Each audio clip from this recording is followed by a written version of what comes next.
Back on Power Rankings presented by the U.S. Army. Elliot, you have the Packers at number 9, coming off a season in which they finished 7-9.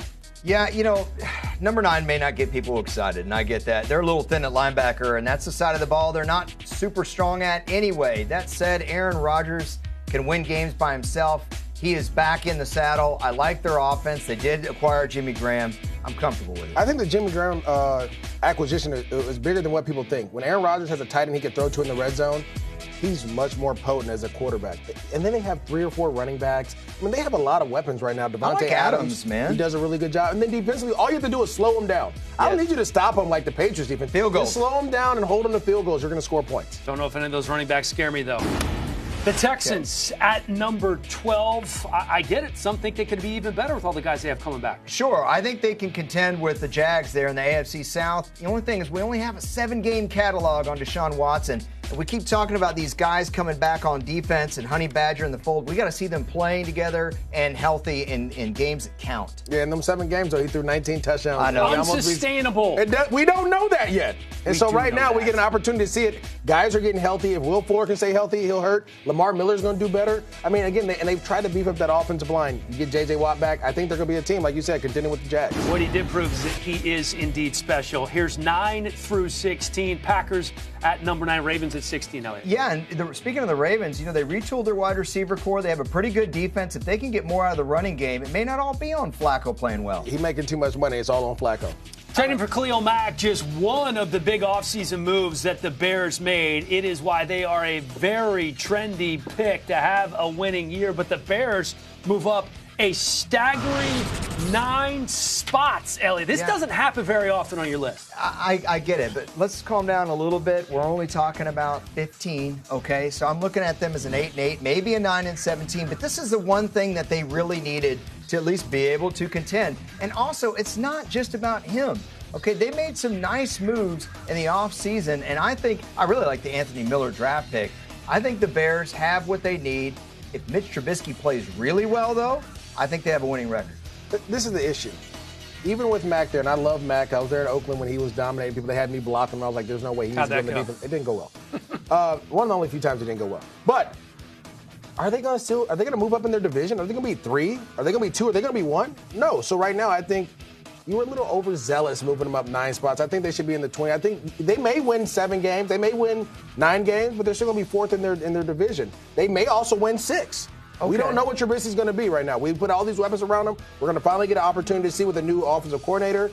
Okay, defense was better last year. They were an underrated defense. They could turn the ball over. Let's see how it plays out first. I think you should have dropped him at 21, left him there, and then let him move up. There was one other thing, though, here, okay? When I did this in the preseason, I didn't know if Allen Robinson was going to be back and ready to play after his injury last year. He is. He's ready to go. I thought that was a great free agent acquisition. So much of their success is going to be predicated on Mitch Trubisky. Yes, everything. He has to make that year 1 jump to year 2, which oftentimes is the biggest for NFL players. Well, I have 3 teams for you here, MJD. You're going to tell me if they're too high or too low. We're starting with the Falcons at 8. I'm going to say they're too low. And the reason being is the NFC is so much more dominant than the AFC right now with teams that are really good. They should be above the Patriots. They should be above the Jags and the Pittsburgh Steelers. They should be up there because, again, they were a contender last year. They made it to the divisional round. They should be up there close to where the Rams are. Yeah, I love Devontae Freeman. I like their back 7 on defense. I think if Matt Ryan could play closer to 2016 level, then you're right. Year 2 in Steve Sarkisian's offense. Remember what it was like in year 2 of Calvin Ridley added too. Mm-hmm. Next up, Titans at 13, MJD. Yeah, okay. Some people are going to call me a hater, and I'm okay with that. But this is too high. You're talking about a team with so much turmoil, a team that was built for exotic smash mouth. Now all of a sudden you want to be a spread team and throw the ball around the yard team. That's not what they were built for. That's not what that offensive line's built for. They're not a zone stretch, and they're a downhill running team. Then defensively, you have a different phase. You go from Dick LeBeau blitzing style to now a New England Patriots style, just stopping guys. I don't know if that's going to work. With DPs, yep. I like the defense where they're going now retooled. They got Malcolm Butler. I think they get something out of Davis at wide receiver. And you know what? I like the Deion Lewis signing. I love the Deion Lewis signing. The back end of that defense, too, much improved. Finally, the Giants at 14. Too high, too low. Okay, so listen. I'm going to say it this way. They're too high, and reason being, I don't trust and believe in their offensive line and their defensive line yet. I have to see this in person. Eric Flower moves from left tackle to right tackle. He was really bad at left tackle. He's still not good at right tackle. He may be a little bit better, but he ain't that good. We saw in the preseason, guys are running around him. Nate Soldier, we've seen Nate Soldier get ran around as well. So you've added some great weapons on the outside. You added a running back and all these pretty pieces, but you have to win the game in the trenches. Who's going to be their pass rusher? Well, you got Olivier Vernon. Well, he was getting pressures before in Miami. They paid him to get sacks.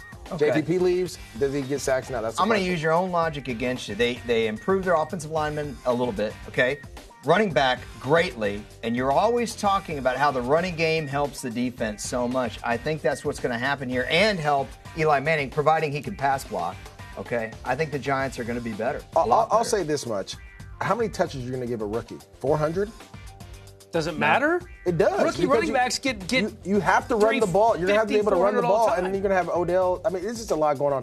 I'm not sold yet. I love what they did on the outside. I love getting Odell signed, but I want to see more. At the top half of the Week 1 power rankings, the Eagles on top. Then you move down to the Falcons at number 8. They actually dropped down a spot from Elliot's preseason power rankings, and we round out the top half of the board, the Packers at number 9. You got the Texans dropping a spot there at 12. The Titans remaining even at 13. And then the Ravens right there to round out the top half. We continue the rankings with one of the best rivalries in football. Predicting the powers, some notable games from Week 1. And there are a bunch of them. I like the Falcons and the Eagles. Jags taking on the Giants. Texans, Patriots. That's a great game right there. It is going to be a good game. Chiefs and Chargers. Cowboys and Panthers. Ooh, that Monday night. Rams and the Raiders. So which Week 1 game can have the biggest effect on next week's power rankings, MJD? You know, for me, Texans, Patriots. I think the Texans, if they come in and they, stun the Patriots at home, they've done it before, right? They went up there last year, had opportunity. Tom Brady them at the end of the game. If they find a way to get that done, it's going to be tough to deal with. I think then the Patriots slide down out of the top 10. They have a problem with those Deshaun Watson type quarterbacks. Yeah, I like that one. But let's show the next piece of video here because this is going to be the correct answer. There we go. Okay. 49ers, Vikings. All right, right now I'm pretty conservative on the team that you just said was a Super Bowl team, essentially, that would beat Dallas 50-10. 49ers I have at 19. Minnesota I have at 4. The 49ers go into Minnesota and they can pull out a win, which I think that they can. That's going to wreck my rankings. With all the good stuff I said about the Niners, that ain't happening. But go ahead, Dan. How about Jaguars, Giants? I like the Jags. Yeah. Okay, I like the Jags. Uh-oh. I think the Giants are a playoff team with the potential to win that division. By 4:30, everybody in the Big Apple is going to be talking about the Giants going back to the Super Bowl. The Dolphins coming in at number 23. What say you, Elliot? I like the fact that Ryan Tannehill showed us some flashes in preseason. This is what they need. And I also like that they retooled the running back a little bit, running back group. I like Kenyon Drake. I'm not as down on him as other people were in the offseason. I like Kenyon Drake. Ryan Tannehill, how many times we're going to say this story about the potential that he has? We've been saying potential for the last 4 years. He's a pretty good player. I don't know. I don't know. He's been around for 5 years. Yeah. Been that long. He's been having potential since he came out of the league, since he got into the league. But you're talking about him like he's a bad player. I don't know. I just don't know. I don't know if he's good or bad. I'm still waiting. All right, let's move on to Elliot's number 24 team. This one's interesting. The Raiders only dropped 4 spots. The Bears rise 9 spots if they get Khalil Mack. The Raiders drop because they lose Khalil Mack. What's going on with that? Well, the Raiders, being 24 is not good. I'm thinking they're a 6-10 team. They can't stop anybody. They're going to have to score 28 points per game in order to probably finish 8-8.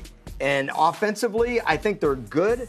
I don't know if they're good enough to score that many points or more to have a winning record. That's why I've got them at 24. I could see them doing it a few times this year. Maybe their defense gets some turnovers one game, and they put together a 6-10 season. That's what I'm seeing right now. Okay, Rebuild? To all the Raider fans out there that I've been seeing in the streets of the East Bay, let me tell you something. When you make a move like this, you're rebuilding. I get it. It's hurt. I almost cried. It's one of the toughest things we had to deal with. When you have an all-pro player like that, you see them traded away over money. It's tough.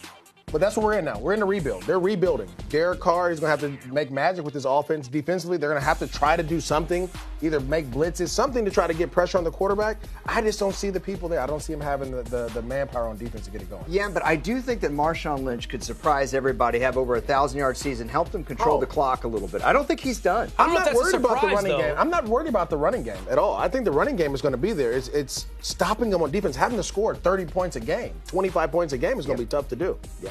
Let's take a look at 25 through 32 in the NFL Power Rankings. This is not where you want to be. The Redskins at 26, down 5 from Elliot's preseason rankings. That is preposterous. The Seahawks at 27, down 2.